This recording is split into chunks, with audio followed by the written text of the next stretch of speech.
The plain toe dress shoe is the quintessential one and done. From weddings to date nights, a good plain toe derby or blucher will elevate your shoe game above the sea of running shoes, hey dudes, and Crocs that seem to occupy every public space today.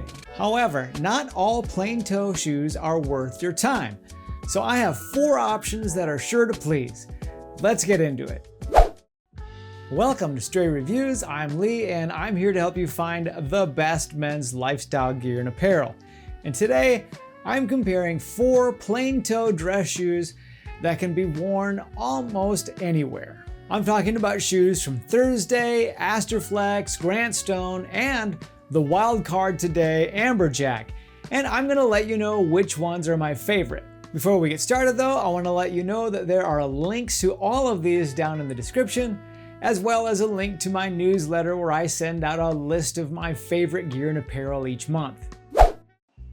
Okay, let's start this comparison off with the Thursday Renegade shoe in Dune Oil Snuff Suede. This versatile, easy on the eyes, casual dress shoe has many of the features that make Thursday's boots so great, and manages to do so while coming in as the lowest price shoe in this roundup today. Like I said, the uppers are a Dune Oil Snuff Suede, and it is a wonderful light tan color that pairs well with jeans, chinos, and really even wool trousers.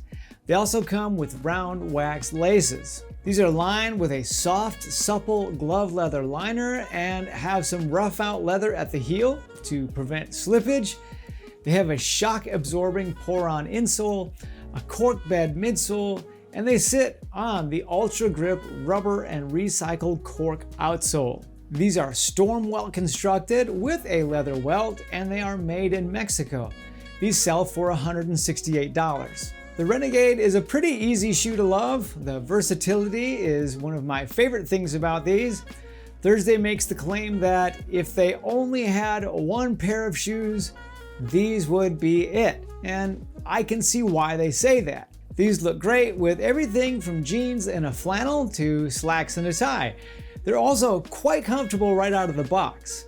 The soft suede really doesn't require any break-in, and the pour-on insoles really do keep my feet happy. Like their boots, Thursday recommends going down a half size. However, they do seem to run a little bit on the narrow side, and they don't currently come in wide sizes. So I took my normal Brannick size of 10, and I am very happy with the fit. The Renegade is for anyone looking for a one and done that's comfortable, versatile, and really appreciates a great bang for their buck. Next up is a real wild card in the lineup today, and it's the Amberjack Original in honey full grain leather. Amberjack has foregone some of the heritage elements of the other shoes in this roundup and have opted for a more technological approach. The original has a hand-finished full-grain leather upper, a soft sheepskin lining that is perforated for airflow, and Amberjack says to go ahead and wear them without socks if you'd like. These are also the only shoes today that have a padded tongue and a pull loop at the heel. The insole in these shoes is a thick, removable, squishy footbed that would be at home really in any running shoe, and it sits over a layer of dense foam for arch support. And beneath that is an anti-slip TPU outsole that is pretty light and flexible. Now this shoe comes in a whopping 13 color combinations, and they also have both standard and they have wide widths. The Amberjack Original is made in Portugal and sells for $189. I have to say that this one actually feels a lot like a sneaker, and I really do like that. It's light, it's comfortable, and unlike a lot of dress shoes, I'm pretty okay having them on my feet all day. I'm not anxious to kick them off. In addition to being comfortable, I found the sizing really to be spot on with these. There's no need to size down or play any guessing games. I took my Brannick size and I got it right the first time. I really appreciate the addition of a pull tab on these and the fact that the footbed is removable in case I want to replace it or put in an orthotic. That is good too. And I'm also a fan of this honey color, and I do appreciate its versatility. The athletic shoe inspiration for these means that they're cement constructed, and there's a low chance that really they can ever be resoled, which really is too bad because TPU soles aren't really known for their longevity. These shoes are great for anyone who loves a sharp-looking dress shoe and prioritizes comfort over heritage materials and construction. Hey, tap that like button for me if you're all about that sneaker-ish comfort. Number 3 on the list is the Astorflex Redflex Derby. Now, moving away from a modern technological approach like the Amberjack, the Redflex is handcrafted in northern Italy, where this family has been in business making shoes for 6 generations. The uppers are made from a vegetable tan nubuck leather, and the insides are lined with a soft leather lining with a patch of rough out at the heel to prevent slippage like the other shoes. There's a leather-covered memory foam footbed that sits on top of a more dense foam insole that's glued in. All of that rests on a leather midsole and a rubber studded outsole. These are storm welt constructed, which is a departure from all of my other Astorflex shoes, which are a type of stitch down. Like I said, they're made in Italy and they sell on Huckberry for $275. Now, if the Amberjack is for people who prefer comfort over heritage materials and construction, and the Grant Stones, which I'm going to show you next, are all about heritage construction, then these fall really somewhere in between. The Redflex Derby has a great handmade feel and appearance, while featuring creature comforts like a padded collar and memory foam. The wider, rounder appearance leans more casual than formal, making them slightly less versatile, really, in my opinion. It's clear that a lot of care has gone into the build into these shoes, and their minimalist design really leaves no room to hide any errors. Like all footwear by Astorflex, they're very comfortable. However, I did discover that some of that comfort has to be earned by the Redflex. Veg tan leather tends to be a bit stiffer out of the box. Also, the toe brake on these sits a little high, pressing into my instep until it softened up a bit. These come in whole sizes only and are not available in wide widths. These are great for anyone who appreciates an expertly crafted plain toe dress shoe that sits more on the casual end of the spectrum and combines old world craftsmanship with classic and modern materials. Last but not least in the plain toe roundup today is the Grant Stone plain toe shoe in crimson chrome excel leather.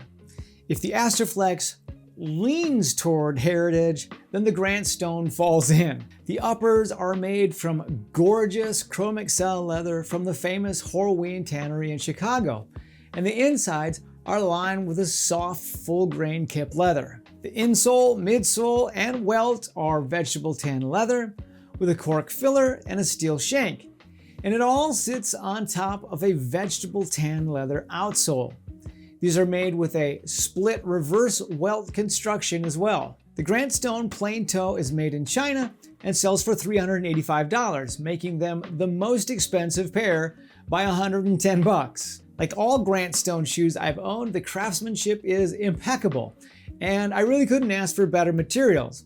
All of this veg tan leather is really going to conform to my feet, and it's going to give me a custom fit. And this crimson chrome excel is going to patina and take on character. I feel comfortable dressing these up with a blazer or a more casual suit, and I think that they look just at home, really, with a pair of jeans. They do a great job elevating my outfit and really make a statement. They're just a stellar looking shoe. For me, the biggest difference between heritage and modern footwear is that heritage footwear just gets better with age instead of the other way around. Another thing I've come to appreciate about Grant Stone is that I have never gotten a bad fit, and they also come in wide sizes. They say to take a half size down for these. I did, and I really like the fit.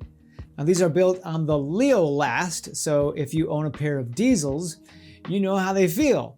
In fact, they really are a lot like a low top version of the diesel. These have a little padding at the heel, but that's really about it.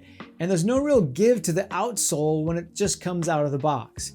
If you need padding, you might want to consider a third-party footbed. The Grant Stone Plain Toe is really for anyone who appreciates their casual dress shoe on the heritage side of things and wants something that looks amazing and is only going to get better with each wear. You tell me, do you lean more heritage, more modern, or maybe somewhere in between? Let me know down in the comments below. Okay, I'm gonna give you the bottom line, but if you're getting some value out of this, then I wanna invite you to subscribe to the channel so that you'll catch my upcoming reviews. Okay, the bottom line is that all of these shoes are great options, and it depends really on your need for immediate comfort and preference. I really wouldn't turn down any of these. However, my favorite of the bunch today has to be the Grant Stone, and that's no surprise there. Horween leather ages beautifully, and they're just going to get better with time. If you want to see my review of their brass boot, another one in Crimson Chrome XL that I have, then check out this video here. I want to thank Thursday, Amberjack, Huckberry, and Grant Stone for sending me these shoes for review. My opinions are my own, and I want to thank you for watching. I'll see you over in the next video.